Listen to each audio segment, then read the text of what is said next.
To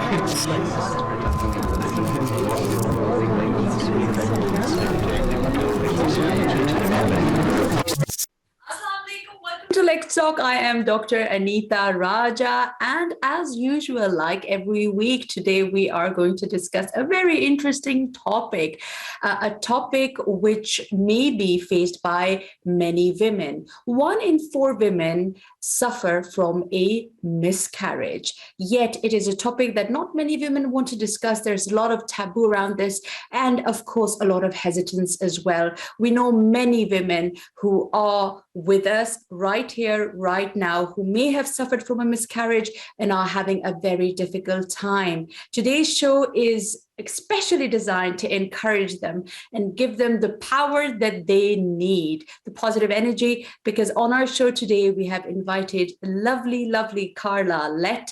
We did invite her a couple of months ago when she was pregnant with her rainbow baby, and she had this scare of a miscarriage. She has had a very difficult time suffering from secondary infertility, a high-risk pregnancy, the scare of losing her very precious baby. And then now we've got the good news that she has delivered a healthy baby girl, Olivia. Carla is an entrepreneur, as we all know. She's the CEO of My Bump to Baby, and she has this mission of empowering women around her. Welcome to our show, Carla. Hello, how are you? I'm absolutely fine. How are you? I'm very good, tired, but enjoying every minute of it actually, because first time around when I had George, which was a little over 5 years ago, it's like when you have your first child, it just hits you like a ton of bricks, doesn't it? You're like, oh my God, what the hell? But I knew what to expect this time. So it's been just so lovely, the whole thing. It's amazing, isn't it, that you're holding your miracle baby?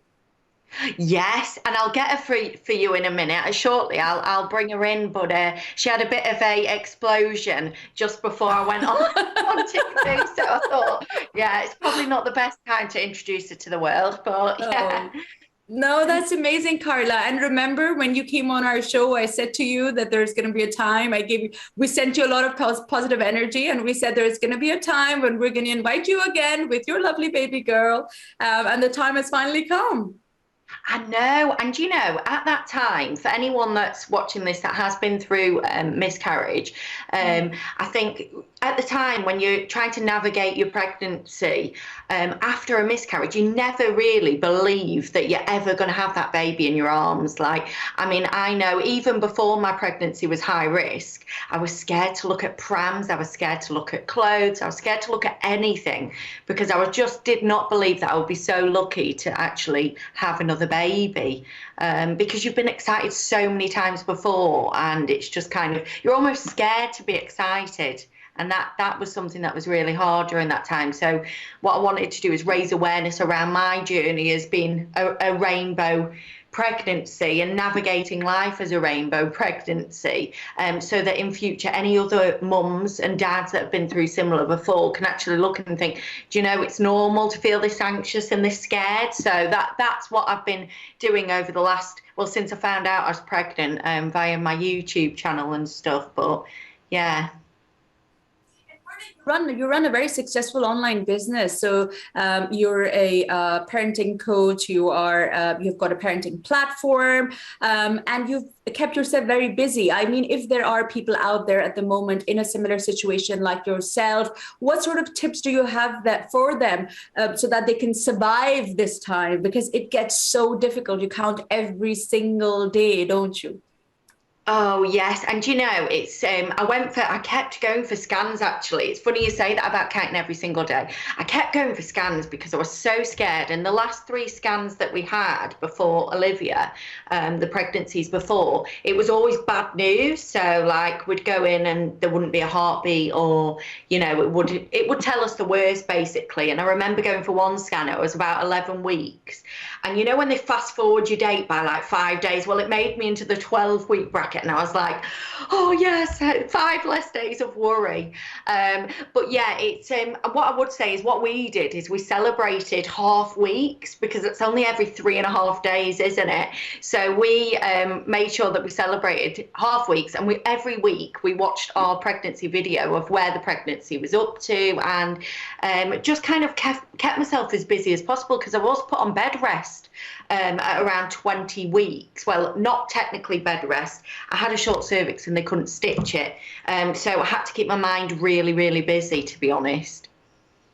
And how did you manage to do that? What did you do? Because you see, sometimes it's very tricky, isn't it? Especially if you are worrying, you can actually end up becoming very, very unwell, getting very depressed, and sort of not being able to function at all. I mean, there's so many people who would just sign themselves off sick and then sit at home and worry day and night till the baby's actually delivered. What sort of advice do you have for women out there who are in a similar position? How can they keep themselves busy, especially if they've been advised not to move? I know, that's true. That is true. So at first I started signing up to all sorts of things. I'm the most uncrafty person on earth, and I'm getting diamond art sent through and all of that. In the end, I just had to throw that out the window, because that is not me as a person, honestly. So what I did is with my business, I'm really lucky that obviously I work for myself. So what I did is I just made sure that I had lots of projects in mind, so that I kind of got everything ready as if I was going off on maternity leave, just for my peace of mind. I did not believe I'd end up on maternity leave. I thought, something would probably happen. I'd end up going back to work. But I just thought, if I can forward plan as much as possible, it will just give me time to grieve, or time to enjoy the baby. And that's the way I looked at it, really. And yeah, just kept really, really busy and interacted with other mums in a similar situation. That helped. And I just tried to read as many positive stories as I could, really, and just try and believe that it was going to be okay. But it's not easy to do that when you're expecting, after, I think this would have been my fourth loss, if I'd have lost this one, you see. Mm-hmm. Mm-hmm. And in terms of sort of engaging with mums who are in a similar position, are there any platforms or groups that you would tell our viewers about, where they could actually have access to women who are having a high risk pregnancy at the moment, where they could find the support that they require? Yes, so there's some great groups on Facebook, and if you just type in rainbow pregnancies, there's some fantastic groups on that side. If you are suffering, if you're kind of pregnant after a miscarriage, because it's a really, really hard time. And if you've got friends, I mean, my friends have been absolutely amazing, but if you've got friends that haven't been through miscarriage before, it can be quite difficult to understand. And that's something else, really, that I think a lot of people forget about. I mean, I was one of those people, I didn't understand it, before it actually happened to me. Couldn't understand it. I didn't understand it at all. And then once you've been through it, you know how hard it can be.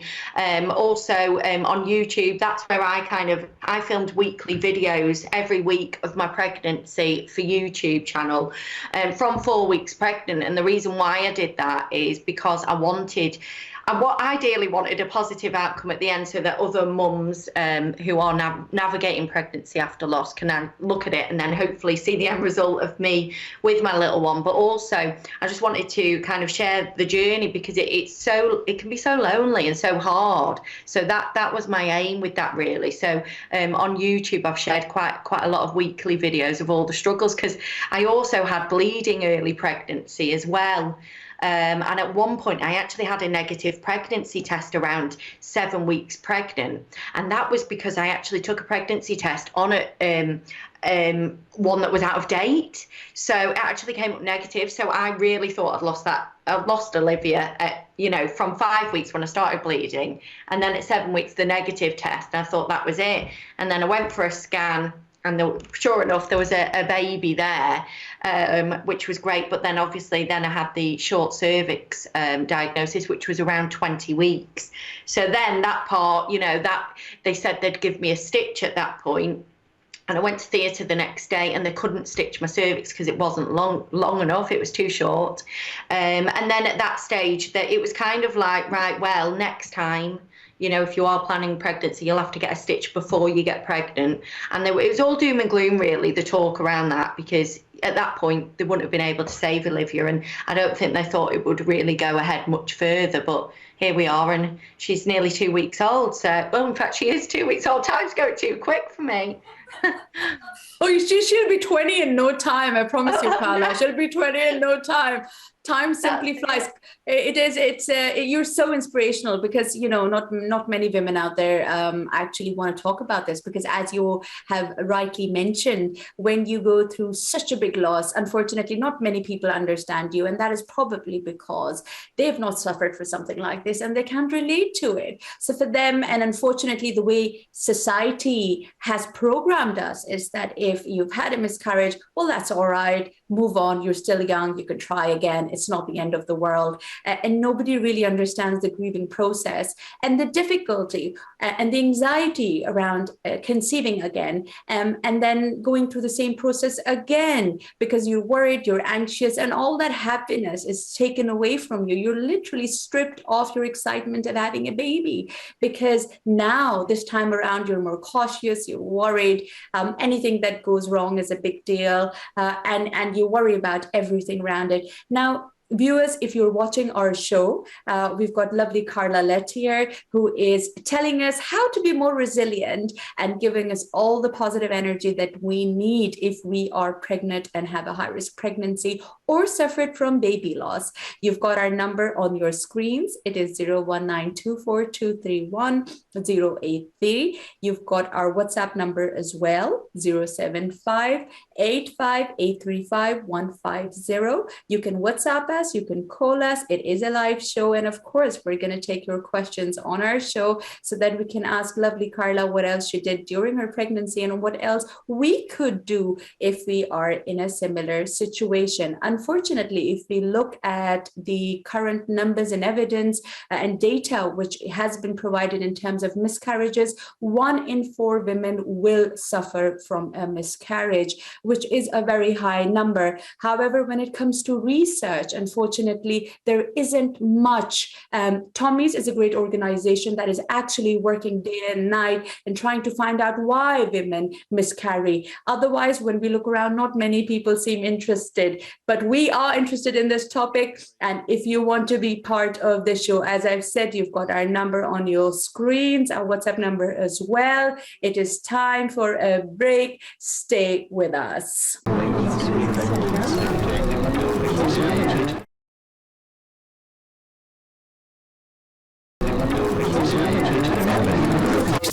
Welcome back to Let's Talk. I am Dr. Anita Raja. And before we went on to the break, we were speaking to lovely Carla Lett about her journey. And she is aiming to enlighten us and give us the positive energy that we require if we are in a tricky situation at the moment in terms of a high-risk pregnancy. Carla herself has had numerous miscarriages and finally given birth to her rainbow baby, Olivia. She runs a successful business, and the aim of her business again is to empower women. Carla, welcome back to our show. Before we went on to the break, you were telling us about all the lovely things you did to keep yourself busy, and also you very bravely talked about your anxieties around your pregnancy, and of course the lack of certainty around it, because you were a bit scared of not preparing for the baby, because you know you faced failure so many times and grief so many times that you were worried that this time it probably will end up in bad news again. But you were at the same time, eagerly doing your podcasts, and you were talking about your pregnancy journey, and you were journaling, which was a very good idea at that time. Tell us more about, 50 Shades of Grey, your podcasts. Yeah, so basically, I launched my podcast during lockdown, actually. 50 Shades of Motherhood, it's called. And the idea behind it really is to kind of have an open area where mums can talk freely without fear of judgment and share their own journeys to help and support other people. And we've had amazing guests on that podcast, actually.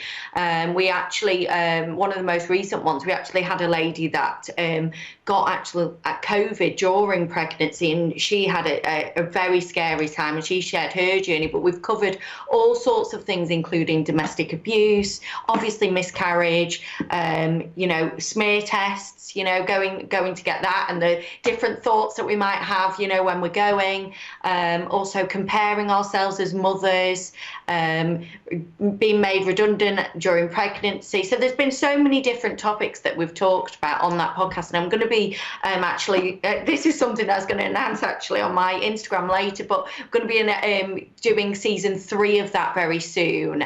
So I've been planning that while I've been off as well, which has been fun. And it's really, I mean, there's so many amazing, incredible women out there that have been through so many different stories. I mean, widowed parents we've had on and everything, and really we cover everything, and they share their story from the beginning to not only kind of help other people in a similar situation, but to also get people to understand, all of the struggles that someone may face when they go through these. So hopefully it makes the world a kinder place. I mean, that's the aim of it, really. It makes people a bit more understanding of people's struggles. Apologies, I called it 50 Shades of Grey instead of 50 Shades of Motherhood. I have watched that, actually, yes. I haven't watched it at all, but I've heard a lot about it. Yes, so Carla, so your third series, what sort of topics will you focus on now that you've had Olivia? You're probably in a different state of mind as well, frame of mind, and you're more positive. So this time around, what sort of topics do you want to discuss in your podcasts? So as I said, we've touched on quite a few before. We've actually had one I really want to speak about is freezing eggs, because I think there's a lot of mums out there and there's absolutely nothing wrong with this, but a lot of people want to focus on the career first now, or maybe waiting, or maybe they've not found the right person. And I want to speak to someone that has frozen their eggs. There's also gender disappointment, which I think is something that, people feel but feel scared to talk about. There's a lot of different subjects out there that I really want to cover, and anyone going through it can almost feel like, right, okay, that's all right to feel like that. I'm not a bad person to feel like that, because sometimes even with myself now, I've got my rainbow baby, but someone else that perhaps hasn't been through miscarriage may have really wanted a girl or really wanted a boy and didn't end up with it, and they're trying to kind of navigate around that. So everyone has their struggles, no matter what it is. So there's so many different topics that I'm wanting to cover, really, in terms of that. But I also, obviously, the mental health is a big one for me, because that's something I went through after George, a lot. I've got quite a few, but I don't really want to mention them fully yet. But I've got quite a few really, really good ones lined up. And we last time we actually had a lady that went through early menopause, and she spoke about that. And we also had a lady that hadn't found Mr. Right, but decided that she wanted to use a donor, and she had two children from a donor. So it was really interesting hearing her side of the story, and what she wanted to do and why she wanted to do it. And I just love listening to people's stories, and they're so brave to share their story as well. No, definitely. Somebody wants to sort of be part of your podcast or be interviewed by you, how can they contact you? Where do they go? Yes, so they can message me on Instagram. I'm under MyBump2Baby, which is my bump and then the number 2 baby, or you can email me directly. My email address is carla@mybump2baby.com, and I'd be happy to talk to anyone. If there's a subject that we've already covered, it doesn't mean that we won't be covering it again.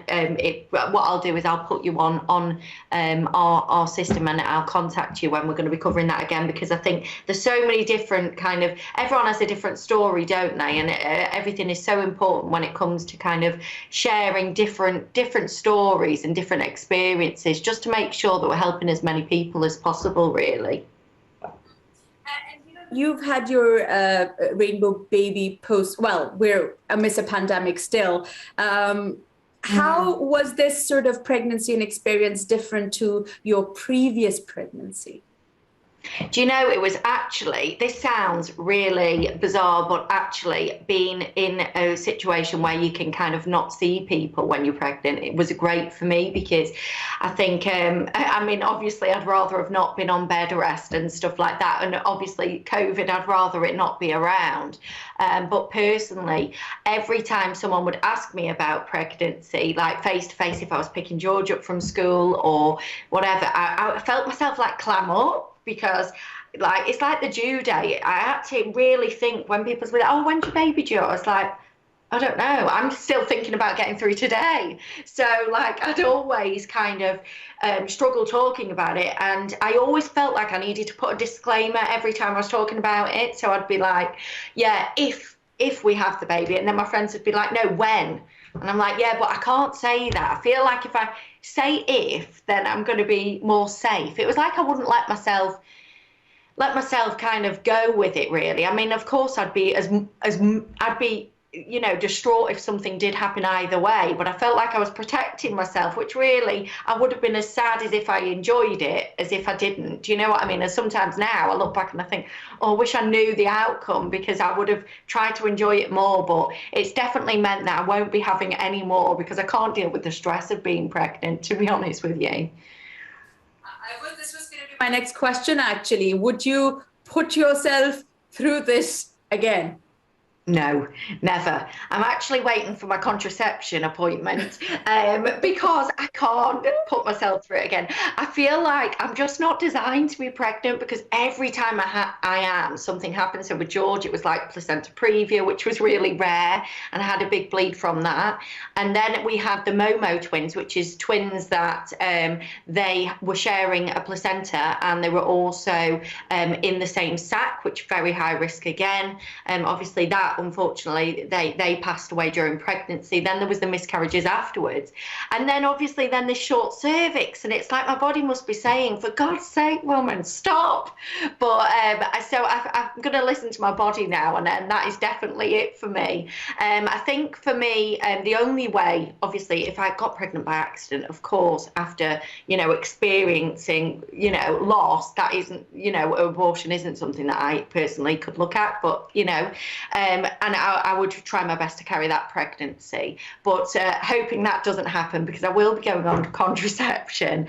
But they did say to me, if I did want to get pregnant again, what I'd have to do is, because of my cervix, I'd have to go and get that stitch before I plan for a pregnancy, which I'll never be planning for another one again anyway. But if I did, I'd have to go in for a stitch that's higher up, and then I could start trying to conceive again. But I feel like I'm 35 now, and not that that's, I mean, there's people out there that have waited much longer than that, but I feel like I'm ready to just call it a day as well with the pregnancy side of things now.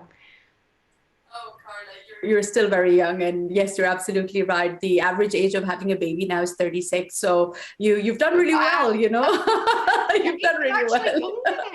Yes, you're much younger. Yes, Carla, we're, you know, coming towards the end of our show, but we certainly want you to give us, we're left with the last 2-3 minutes. So I certainly want you to give our viewers a message from your part, how they can contact you as well. Once again, and if there's anything you want to say to all those desperate mums out there. I mean, Carla, you do know I was one of them myself, and every word that you say actually is a depiction of how I felt all these years. And this is why I love inviting you on my show as well. So if there's a message that you want to give our viewers, please go ahead. Oh, thank you. Yeah, well, I would just say, regardless of where you are now, I mean, it might be that you've recently had a miscarriage. It might be that you're struggling with your fertility. Just know that you're not on your own. And, you know, people have been through similar.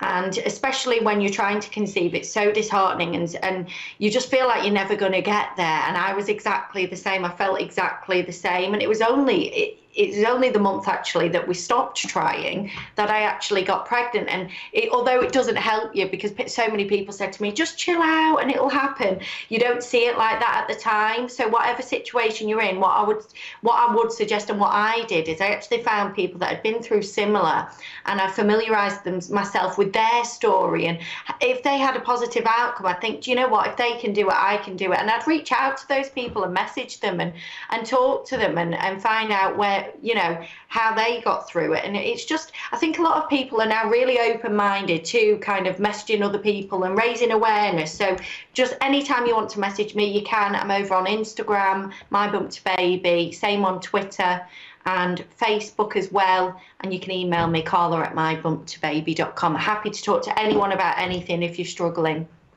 Thank you so much, Carla, for taking out time and coming on our show. It's always a pleasure. Thank you so much. Viewers, we were privileged to have Carla on our show once again. It is time for our show to come to an end. If you want to be part of our show next week, it's important. We've got some support on our screens. If you need that support, it's time to say goodbye. Take care. See you next week. Allah Hafiz.